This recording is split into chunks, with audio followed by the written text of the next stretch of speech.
Wyatt Sicks tease a brand new member on Raw, plus more surprises are planned for the Bloodline storyline, and a WWE commentator is hinting at an in-ring comeback. It's all in the Cultaholic wrestling news right now. It has been a hot minute since you and I spoke on QR code flavoured business. It's been way too long, Tom. In fact, I don't know how long it's been. We'll have to fashion up our own QR code to see how long it's been. Scan the QR code now and have all of your data stolen.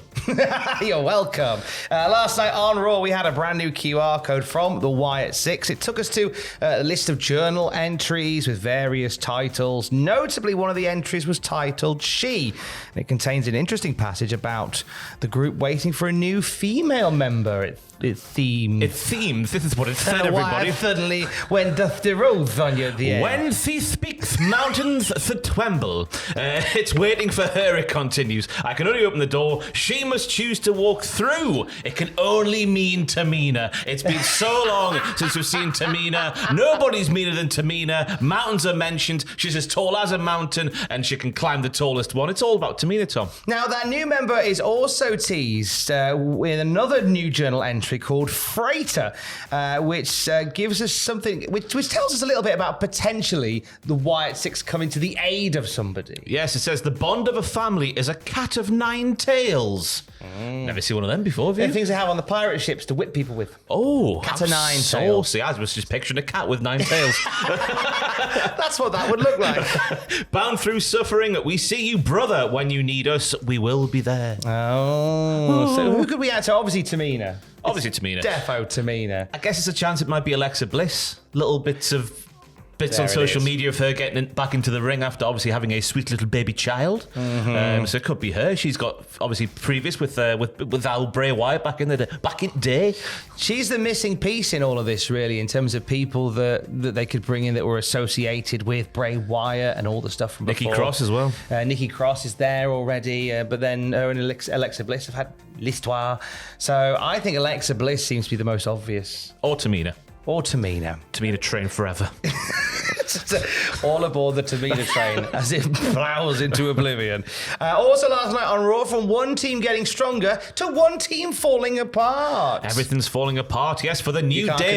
You can't control me. Everything's falling apart. For the New Day. So Xavier Woods is backstage last night. The New Day have got a tag team title match against Judgment Day. And Xavier Woods says to Damian Priest, Rhea Ripley, Jey Uso, I know you're lovely baby faces, but we don't want any help whatsoever. The match happens, the numbers game happens with the JD as it always does, and the bloody LWO appear out of nowhere. Fast forward later in the show, obviously the New Day lose, and then Xavier Woods is like, I need to make a change. Enough's enough, I tell me.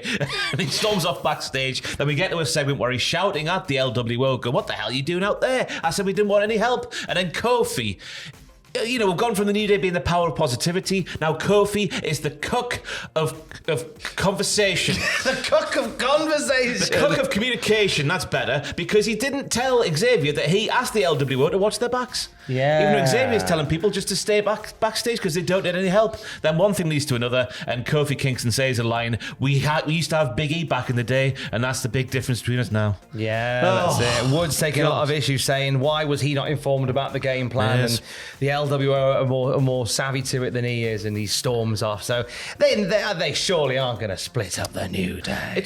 We need a segment with Big E, and then it'll all be fine. It'll all be fine. They wouldn't dare do it with the 10-year anniversary. I think it was November the 3rd, 2014, when we saw the first New Day vignette. It was on my YouTube thingy bar today. Yeah, so it's coming up to 10 years. They wouldn't dare do it on the 10-year anniversary, would they? But you know how they were about to break like the Demolition's tag team title record, and they just threw everything at them in the days leading up to it, and they just got over the line. Yeah. Like, I think they defended their belts like 3 times in one night on Raw.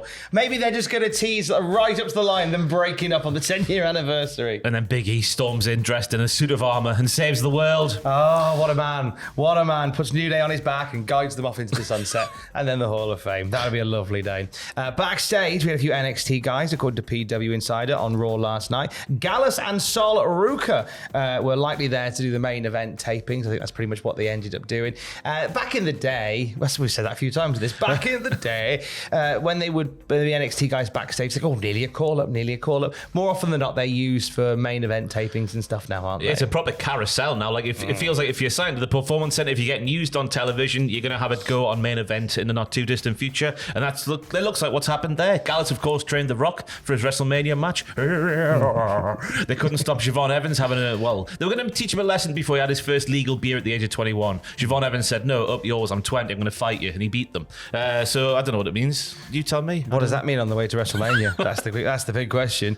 Let's speak on SmackDown flavoured business. Kind of, because the Bloodline story arc is taking place on SmackDown. But a Raw talent has had a little chat about it with the Metro. The bloody Metro. Britain's favourite free newspaper, I assume. Yeah. Is it the favourite? I think it's the favourite because they stick it on every bus. Yeah. So it's probably the favourite. Anyway, Jey Uso's been speaking to the Metro over here, and he says, I'm looking forward to the Bloodline storyline as much as you all are, because I'll be honest, I don't know what we're going to do. I don't know what's going to happen. I don't know how they're going to intertwine me back in there. Sammy would be my first pick, right? I assume he's talking about the Survivor Series War Games match. It only makes sense. Jey Uso continues, hey, we might have other family members. More surprises, man. My God. There's so much more. There's so many more people they could potentially bring in to be part of this as well. We know Hikuleo has been a name that's been thrown around quite a bit. There's a couple more signed, isn't there, that I can't remember the names of as I'm sat right here right now. Speculation on Zillafar 2 being another one as well. It's not a family, it's a factory. And they could easily just fill an entire War Games match with just Anna Wise. Yeah. Just everywhere, wherever you look. Just Jacob Fatu. You've got to get to the Jacob Fatu level, haven't you? You've got to get to that Jacob Fatu level. God. Good luck to him. Good luck to him. In response to WWE posting a video showing his highlights, Wade Barrett has given us another little hint that maybe his in-ring work's not done. Yes, he's been speaking to ASODs and basically says, so far, that's my career highlight so far. He said so far, which is hinting he's going to have a match with Drew McIntyre, isn't he, Tom? Well, this is it. So on sharing the career highlights on Twitter, he put career highlight so far. And has said to ASODs, as you said, Ross, he very much said that a dream match opponent would be Drew McIntyre. A dream location would be Wembley Stadium. And he says, look, he'd be open to wrestling again if the optics were good for it. So I think we've got at least one more Wade Barrett match. Yeah, he peacocked Drew McIntyre just last week. He did, didn't he? He didn't react like a traditional commentator would do. Ooh, stay away from me, big scary boy. Because he's like 7'9". Like, you can't really do the cowering thing when you're that, go away. Byron Saxton does a good job. Byron Saxton's a big boy. Yeah, but Wade's even bigger. I know. Massive. It's being facetious. I'd love to see a Drew McIntyre Wade Barrett match. Oh, yeah. They'll smack each other about, wouldn't they? Oh, they really would. I wonder whether we see it. Maybe they'll tease us with that. Because obviously they've been getting in each other's faces, but I don't think we've really seen a proper scrap. We've seen like tension there. Yeah. I want to see one of them bop the other. Yeah, go on, Wade, you bare-knuckle boxer. If you are what you say you are. Yeah. You meat planet. Well, he's not meat planet, is he? He gave the definition of a meat planet. He gave us exclusively the definition of a meat planet for a tier list, which is available on the YouTube channel right now. It does make you wonder what those meetings that Triple H had with the teeny tiny little belt with Sadiq Khan.